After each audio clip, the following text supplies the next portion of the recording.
Salaam Nerds is brought to you by halalshirts.com, where you can find fun novelty gifts for your Muslim friends. While you're at it, don't forget to like, comment, share, and subscribe to our channel. Yo, Salaam Nerds! It's your boy Neebz, aka Watch with Neebz, and I'm here with my co-host Jazz, aka Jazzistan. What's up, Jazz? Jazzistan represents. Let's go. Present today. Today's the big day, man. So we're lots of Miss Marvel news coming out, lots of news about tons of stuff, and we're doing a free giveaway, a Miss Marvel giveaway at the end of the show. So stay tuned for the end of the show to find out how you can win Miss Marvel prizes. But speaking of prizes, we have a new guest today, and he is such a prize. Why don't you introduce him, Jazz? You're right. He is such a prize. I've known Rocky for a good 2 hours. A good 2 hours. Around that time. I'd say we met about an hour 40 ago. I was lurking outside your house.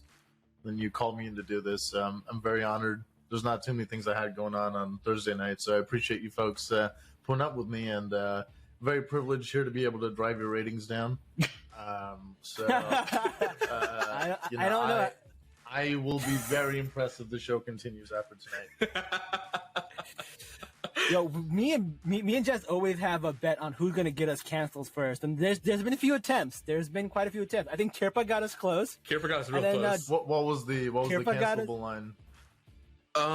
Hers was.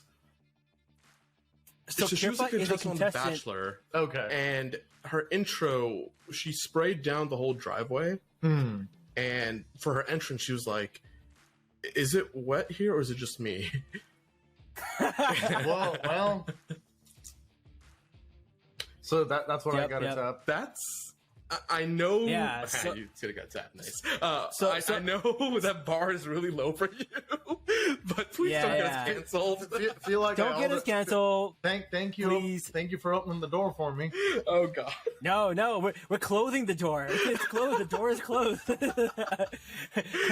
we're putting a door stopper in front of it. Well, we're locking it. No, but Put really, the deadbolt on. Rocky, I've known this guy for what, 3 years now? 4 years? 3 years. Yeah. We met. Actually, it was great because you were running at that time. I was running for office. He was running for office at that time. Jazz was one of the very few young people who was running for office in our county at the time for Sugar Land City Council. Jazz, am I hearing this right? You ran for office, or did you run to an office? I ran. He ran for office. Yeah. Actually, do the listeners really? Because you guys talk about superheroes a lot, and Jazz is probably the closest person I know to a real life superhero. Oh, dude, don't do that. Jazz, that's why Jazz is not available on social media, because he's a real person with real dreams and aspires to be somebody important. That is true. Unlike me, who's like, hey, let's talk about Miss Marvel. Nah. I'm more impressed you still have dreams. This dude has tried to kill them so many times. Listen, nightmares are dreams too, you know? That is true, yeah. But no, Rocky, he's been one of my best friends lately. Just over the past 3 years in politics, we've gotten real close. He worked on a congressional candidates campaign, several other campaigns in the area, and I got involved at the same time. He's been doing it since, what, 2012? Around, sort of, yeah. Yeah, so he's been doing it for a decade, and I jumped in 3 years ago, and then we just became friends. So that's when Rocky. But it turns out Rocky's also a major cinephile. Wow. When, Jazz is probably one of the most generous people I know. He routinely offered his place for the rest of us to come crash and do work.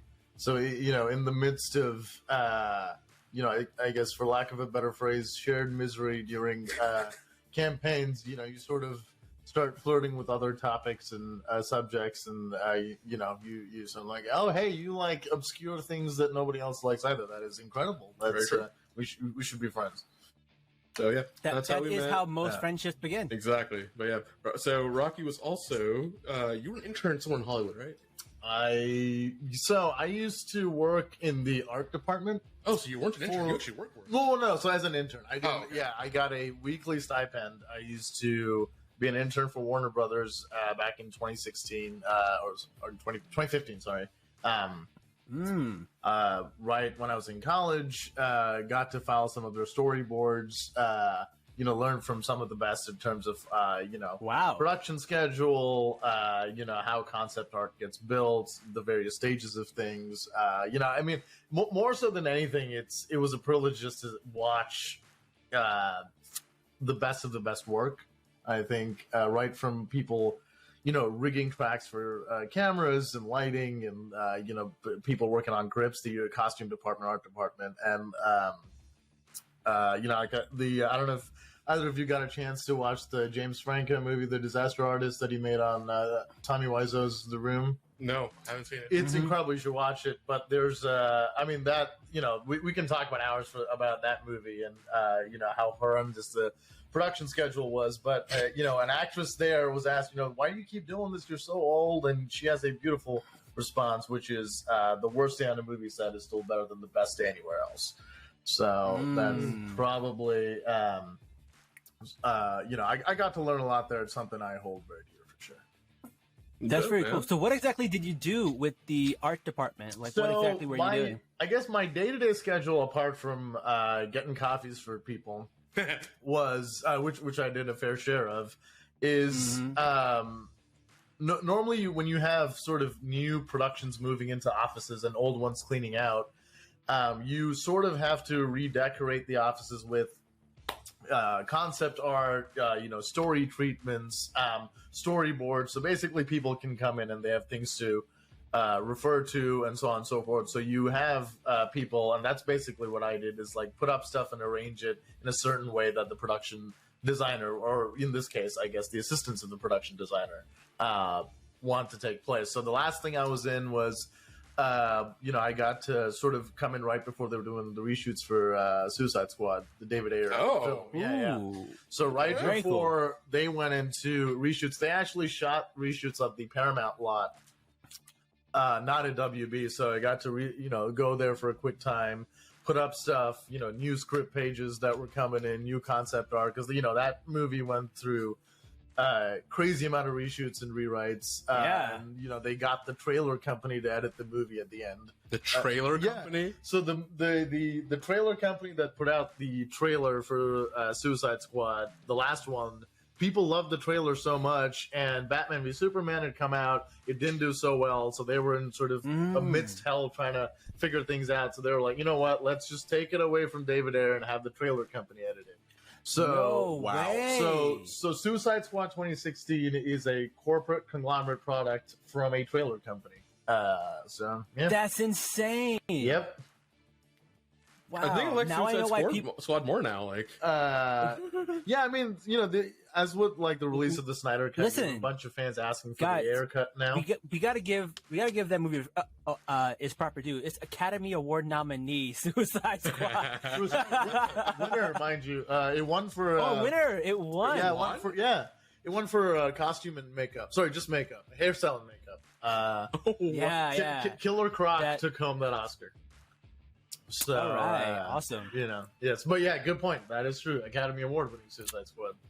That's so crazy, and it's funny because like that's one of the movies where people are like, now that we got the Snyder Cut, maybe we could get the Ayer cut, and I don't know if one exists. People are clamoring for it, and I will say, it's sort of in my days, sort of knee deep in nerd culture, which I'm sure both of you have had similar experiences. With various fandoms, the Star Wars fandom is pretty passionate, as is, various, once you get into anime 100%. And so on and so forth. But, like, I don't have seen such sort of a visceral love or strong emotions than the Snyder fandom. I mean, they took home both of the sort of fan Oscars this year for best moment and was it the fan favorite movie or whatever? The most cheerful moment or something like that. Right, which was the Flash scene. I heard they scammed it though. They scammed it. They got like a bunch of bots. So the new article from The Wrap, written by Humberto Gonzalez, who's been like a longtime scooper and I guess entertainment journalist, he sort of put out an article that said a lot of these votes probably were bots, so on and so forth. But the Academy seems to be sticking with the choices. So that's. I will say for, I guess, viewers who want to lurk into the Snyder fandom, behold, because it can get quite aggressive. So what you're saying is, get Zack Snyder to direct your movie, and you will win the fan awards. 1000%. Yeah. So I mean, he's shooting a huge sort of epic sci-fi film right now, a 2-parter called Rebel Moon for Netflix. So they're Netflix loves right him. Now. Yeah, the concept art looks pretty incredible. You know, I'm definitely excited for it. When does it come out? I believe next year. Okay, good. Yeah, Neebz, it's on the list, right? Very cool. Yeah, it's on the list, man. Yeah. There's tons of things on our list. So Which, that'll be fun fact for the people listening or watching, we actually have like a year's worth of like topics ready to go. So we're not going to be going away anytime soon, unless this guy gets us canceled today. So let's see what happens. Which is possible. I'm hoping for your sake I'm unsuccessful. But I've largely been unsuccessful, so it's, you know, in your favor. It is good. This guy. Right. So speaking of Star Wars, I know we mentioned the Snyder fans. We mentioned the Star Wars fans. What are your thoughts of the new Obi-Wan trailer? Rocky, go ahead, man. I have thoughts. I liked it. Honestly, the thing that's made it the best part of me with the whole Obi-Wan show is, I mean, we grew up with the prequels, right? The three of us. One thing Ewan McGregor was talking about the other day was, I'm so sorry. Ewan McGregor was talking about last week was when the prequels came out, all they read was sort of critics taking it apart. And, you know, internet culture was just sort of coming around, and the red letter media made it big with their review of the prequels, and so on and so forth. And, you know, one thing he was mentioning, because now we have entertainment journalists sort of our age, was we never got to hear from the kids we made it for. And, and they finally got a chance to hear from, like, you know, the 20-something-year-olds that sort of grew up with the prequels. And, you know, like it or not, you know, Jar Jar was a moderate success with the kids. Yes. You know, I mean, I remember liking him the first time I saw him. Yeah, he did the backflips into the water. That's right. Which and the best voice ever. Yeah. You saw monster. Listen, there's still a chance he could be a Sith Lord. Probably really the strongest piece of evidence you need for why I've largely been unsuccessful. But more so, I guess, Star Wars fans finally embracing hate and what that's meant to him. Because he came out, I mean, he said something similar. It's like, you know, he was talking about, you know, you wait for long and, you know, maybe people finally start to embrace you. And especially the way people treated Jake Lloyd and what happened to him. Oh my God. You know, I'm just from a pure, I guess, human perspective, it's just nice to see some level of vindication for Hayden Christensen. And really what George Lucas was trying to do, because a lot of the technology we take for granted in the Marvel movies or any of these big blockbusters. Oh yeah, for sure. Were pushed because George Lucas just refused to say, let's just use what we have. Let's try to push the boundaries. It may look pretty awful now, but it will change technology within the next decade. One of the things that, like, you know, that you're talking about, and it's the reason why I'm so excited for this new show, is that we've never got to see a Darth Vader versus Obi-Wan Kenobi, right? We've got an Anakin versus Obi-Wan. We never got a really good Darth Vader versus Obi-Wan. And there was a visual effects YouTube channel that made this epic, amazing fight battle between the two. And it was probably one of the most incredible things. And like, people probably know what I'm talking about, but I can't think of the name of the YouTube channel. But it got really, really popular. And I feel like we still deserve an epic lightsaber battle, and a lot of the rumors are Hayden had been training. He's been brushing up on his lightsaber battles. So I think we're gonna get to see something really, really special, and I'm really excited for it. All right, so I guess I'm the only one who has some negative thoughts here, huh? Ooh, what's up? Please. What's up? So I always take this with a grain of salt because everyone's a critic and everyone loves to shit on things just to, like, get more clicks on their websites. But then do it. Then we need the clicks. Do it. That was the worst thing I've ever laid eyes upon, the Obi-Wan trailer. Truly, just terrible, okay. just god awful. I mean, just tell us some of the things you hated. No, that's exactly it. Everything I've read has so far been trash. That the viewers who watch it first didn't like it, and it's funny because when I first read that, and I'm not joking here, like I truly do mean like a lot of people are shitting on it. That actually got me excited. Because whenever you have critics who are so focused on this like narrow view of what Hollywood should be, and they say it sucks, we end up with something amazing. Look at Moon Knight. Look at Everything Everywhere All at Once. Look at just animation in general. Look at Coco. Look at Turning Red. Right? Turning Red. Everyone shits on animation, but it ends up being really good like media. So every time when I'm reading these reviews about the Kenobi show being bad, this actually excites me. Like I'm like, oh, this might be good, and it might not be tailored to the Hollywood audience. It might be tailored to other people, aka me. So I'm excited. That's really interesting because so I've been staying away from the trailer and I didn't watch it until right before the show. So I had no idea what people were saying about it. For me, like, I don't know. I liked it. I got Rebel vibes because of the Inquisitors and stuff like that. That got me excited. You know, we got to see some flashback sequence and stuff like that. So I don't know. I don't think there was even enough in the trailer to get you upset. I'm surprised people are upset about it. These were people who saw the first couple of episodes. They were the focus they actually group. seen the first episode. So, I mean, it's Star Wars, right? Exactly. Everyone's going to shit on Star Wars initially. Then 10 years later, they're going to love it. And they pretend like they always loved it. Can you really be a Star Wars fan if you don't hate Star Wars? Also fair. That's fair. That's fair. Like, honestly, look, for example, the Boba Fett show. It wasn't my favorite. Still Star Wars. Star Wars is like pizza. Even bad pizza is good pizza. That's how I think about it. There's only two things Star Wars fans love unanimously, and that's the first two movies. That is it. Like 4 and 5? 4 and 5. Okay. 4 and 5. Yeah. I was like, 4 and what? 5. Well, I guess the first two that were made. Okay. No, it's funny because Neebz mentioned Boba Fett, right? Have you rewatched it from the perspective that Boba Fett's a villain? No, I haven't. But you mentioned that in another podcast, and I didn't get a chance. Like, there's some shows that I have like no desire to rewatch, and there's some shows like I love to rewatch, right? And Boba Fett is just one of those like one and done for me. Same thing with Falcon and the Winter Soldier, one and done. But like shows like WandaVision and even like Moon Knight, like they get several rewatches, right? The Mandalorian gets a few rewatches, like Visions, Star Wars Visions. I love Star Wars Visions. That's great.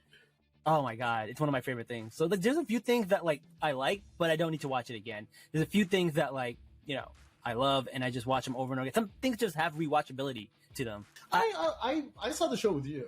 I know. And I literally watched it with you. And I enjoyed it.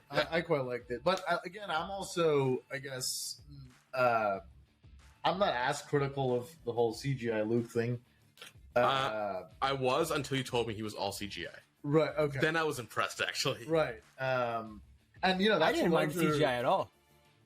Right. That's a larger discussion itself because Marvel just signed on for like all the rights for Stan Lee that they can bring back his voice or his appearance in any way they want. But like Stan Lee's usually not a main character. He's not like a little he's here and there. That's fine.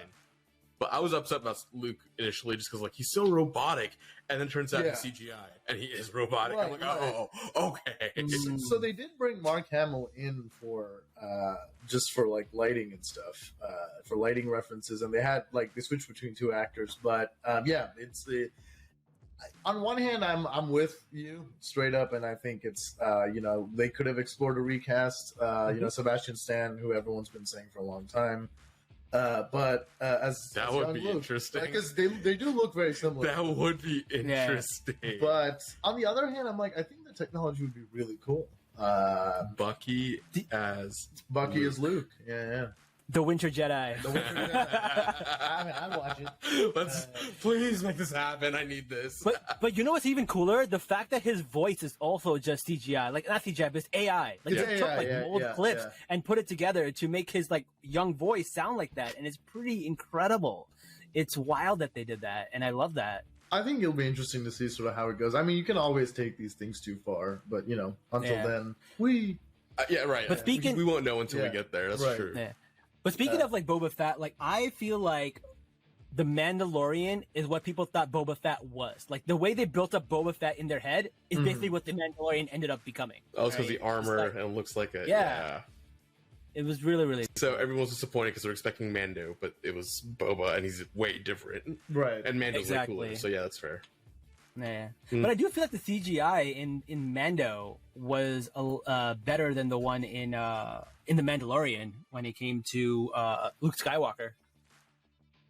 Yes. Yes, it looked way more realistic. But again, it could just be the rotoscoping, like you're saying. It's, I mean, the prevalent issue in Hollywood right now, especially with the big blockbusters, and you're seeing this across with the delays of a bunch of movies, is the VFX houses are just packed to the brim. And one of the issues that does not get talked about at all is, unfortunately, the visual effects industry is one of the last remaining industries in Hollywood that's not union. What? Yeah. So what? Yeah, that's one of the last. Which is why you see sort of big studios cut corners. So I mean, I'll give you an example. You ever watch those behind the scenes stuff in these Marvel movies where you think they're in an actual set, but it's just a dude in front of a blue screen or a green screen? Right. Right. So a lot of the time it is scheduling.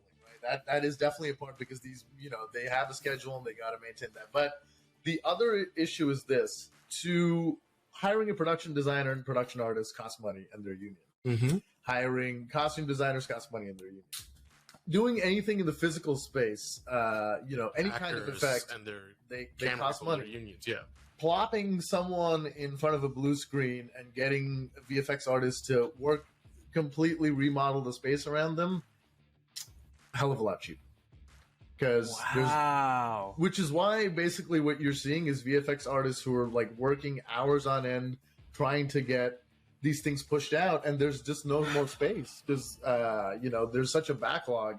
Like Spider-Man: No Way Home, that wasn't finally finished till the week of, essentially. Really? Like they had This explains so much. They had. That's why you notice there's a significant difference between the Blu-ray release and the theatrical release. Yes, like you look at a lot of the lighting on the suits, and that's like cleaned up a lot of the stuff because they kept working even after the movie was released. Wow. So same thing happened with Doctor Strange after like they did heavy reshoots for the last 6 months. So all of that needed to get done. Yeah, man, these VFX artists, they are overworked like crazy, and they don't have union, and it's an issue. So whenever we look at it and say terrible CGI, it's because they didn't have time. Yeah. All right, so I need to yell at the executives for being cheap bastards. Right. Not the artists for doing a good job. Right. And I feel like that's one of the first places people will cut corners. If you look at shows like The Flash, the beginning of the show, incredible CGI, incredible content. And then like, you know what? We need to start milking this show for money because it's not as good as it was. We got to pay all these people, these actors, more money to keep them on the show. Let's start cutting corners. And you can tell the CGI becomes so bad. And it's probably because they're farming it out. They're not giving them enough time. It hurts the show, but it's not the fault of the CGI people. It's the fault of the companies that are cutting all these corners and forcing them to work under these conditions. And I didn't know they didn't have a union. That's crazy. The shit that they're probably forcing these people to do is ridiculous. Wow. So one of the instances, I guess a common complaint, and again, I would recommend like VFX Artists React because they're great about like breaking down the technicalities of the artistry that goes into VFX shots. But the fight in like the train station or like amongst the trains in Wakanda between Black Panther and the one Michael B. Killmonger. Killmonger, yeah. Killmonger at the end, yeah. Yeah, and everyone vibranium trains. and everyone talks about like how the CGI looks awful, the rhinos look fake, the train looks fake, the suits look fake, and because a lot of these guys talk about it really well is like you need to be able to give the right kind of motion blur so the human eye can adjust. The reason they're not able to do that because they have no time. Imagine you contract 5 VFX houses for Thor Ragnarok, which comes out in November. Then you got 2018, like up top, you got Black Panther, and then 2 months later, you got Infinity War. So if you're a studio, you basically got to prioritize which movie do you want the best effects in, the one with all the superheroes, or the one with the one dude. And then you got scheduling, you got this, and you're like, okay, prioritize on these shots. We'll figure something else out for these. And as a result, you just sort of end up with things like that. This podcast, obviously, we are not just a podcast, but we do like to have viewers, help us and get some calls to actions done.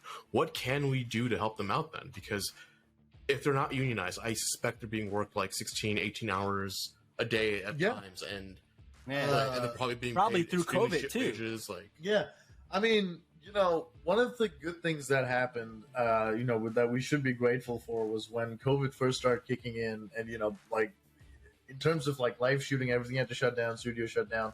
The one part of the industry that didn't have to shut down was VFX, because they could still continue working. I think the first thing is, of course, to unionize them, and I don't really know what the best way forward is, and we can probably reach out to some VFX artists. I actually, weirdly enough, now I'm just remembering this. I haven't talked to the guy in years, but I went to high school with a guy who's now a VFX artist, and he just got his first credit on like one of the animated Barbie movies on Netflix, I think. So, there are 31 of those. If you didn't know that, then there you go. That is impressive info. We talked about it in another podcast. Yeah, it's one of our other episodes. I was like, I know a lot of useless information, but that is impressive. That was on the episode where we talked about how we want the Barbie movie to beat the Christopher Nolan movie. Are we excited for Barbie? Yes, of course. Oh yeah. Come on, Barbie. Let's go party. They're not using the song. I know they're not. That's what I'm saying. No, but did you guys hear what they said about the new Barbie movie? It's going to be like a multiverse thing because there's 3 Kens and there's 3 Barbies. Yep. They're going to do like variants. Barbie in the multiverse? Everything's now in the multiverse. That's the new. It's the multiverse of Mattel. It's the multiverse of Mattel. There you go. Still better than Multiverse of Madness. I'll say that. But look, okay, but back to the union thing. Back to the CGI people.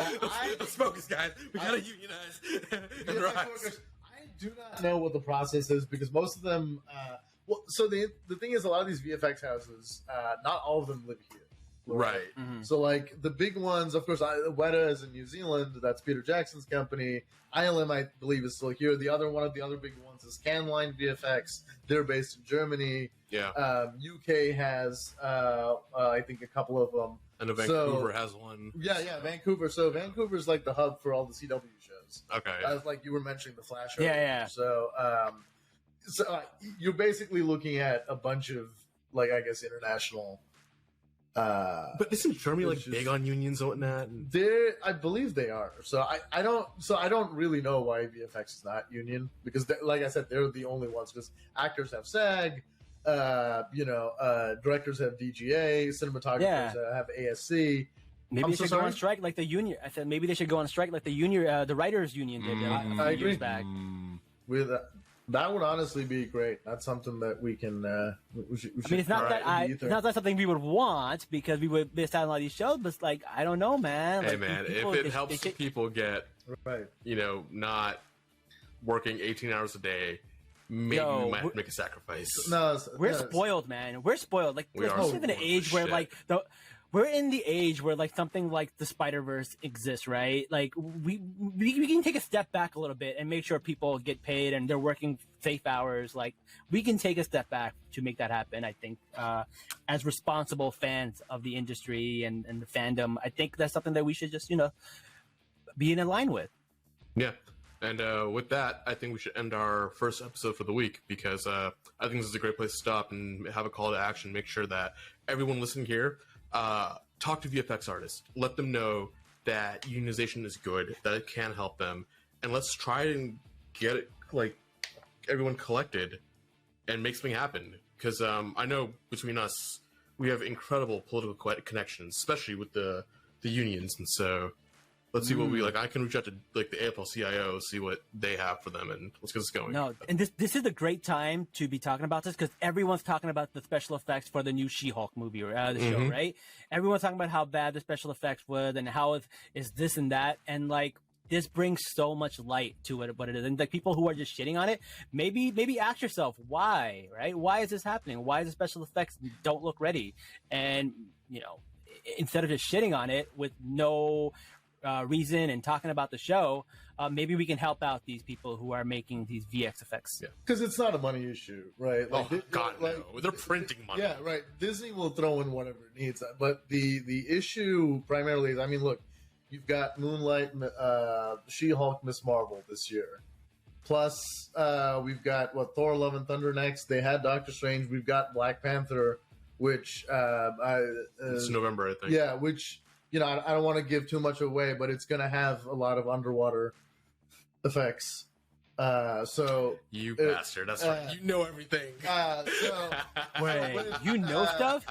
I may, I'm not gonna outright say it because I'm assuming a lot of your listeners don't want spoilers, especially because it's not. I mean, it's sort of official, but not official.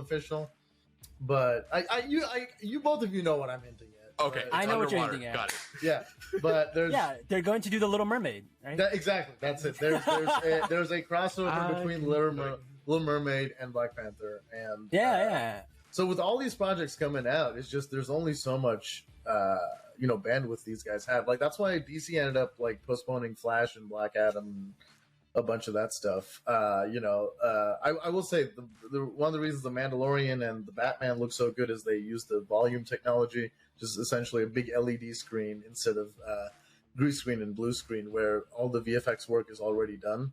So, so you don't need to use artificial lights. You can basically sort of use natural lights that comes from the picture.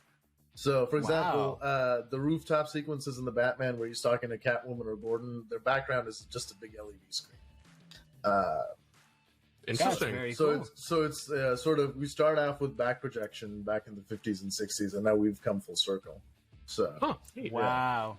Well, speaking of coming full circle, that's the end of our first episode, and we'd like to thank you very much for joining us. This was very informative. We learned a lot from you, but we are doing our first giveaway on the show. Yes. So, on this episode, the one that you are currently watching right now, go on YouTube and leave in the comments. I want you to leave where you're from and how you found out about us. All you got to do is put in the comments where you're from and how you found out about us.